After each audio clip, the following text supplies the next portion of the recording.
So, based on the pretense that Gecko Moria could be Kazuki Moria, as we find out in the 40th volume of the Yamato cover story in chapter 1158, there's good reason to believe that he was probably one of the more dangerous warlords that the world government had in their employ, because what could be the case with him is that he could read poneglyphs, seeing as how Odin could read poneglyphs. And if Moria is a Kazuki, he should be able to read poneglyphs, because in chapter 966, in the Odin flashback, Odin says that this is the secret cipher of the Kazuki clan of Wano, passed down strictly from generation to generation, when he, Roger, and Whitebeard were having their little picnic. So yes, people of the Kazuki clan presumably all can read poneglyphs. However,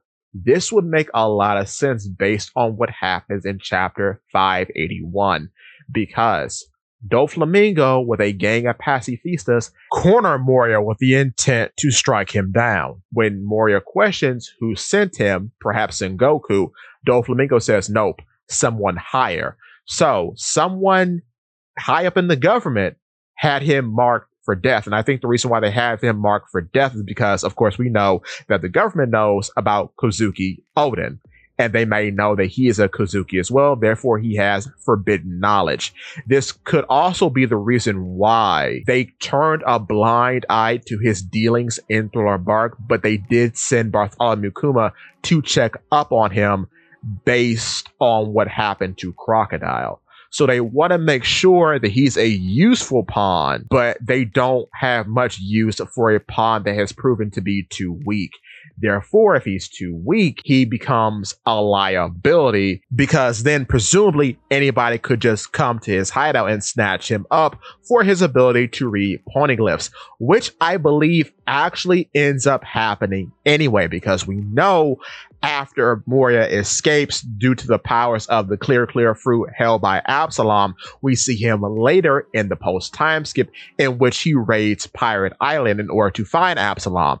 However, this results in him being captured by Blackbeard. I think the reason why Blackbeard captured him is a backup plan to the backup plan for having someone to read poneglyphs, because one of the plans obviously was to capture Pudding, because Pudding is a three-eyed tribe member, and once her eyes awakened, she too can read poneglyphs. So why not have one where you can have two, just to make sure no matter what happens, you have somebody to read the poneglyphs. So that's why I think they captured Moria, and that's why Blackbeard was pretty pissed off when he found out that Moria escaped after Garp and the boys raided Pirate Island. Now, with that being said, this could all be confirmed if what I assume the original plan takes place. What I assume to be the original plan is that both he and Perona, after escaping Pirate Island, are going to join Cross Guild. So,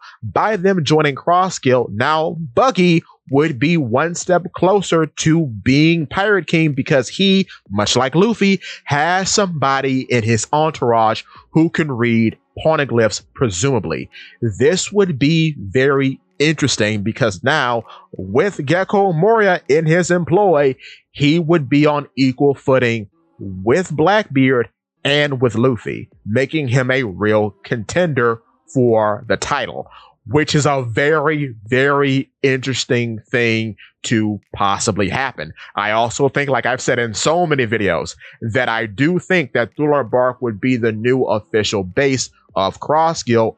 Based on them being in the business of hunting Marines, it doesn't really make sense for them to stay at one place. So having a mobile base makes a lot of sense for them.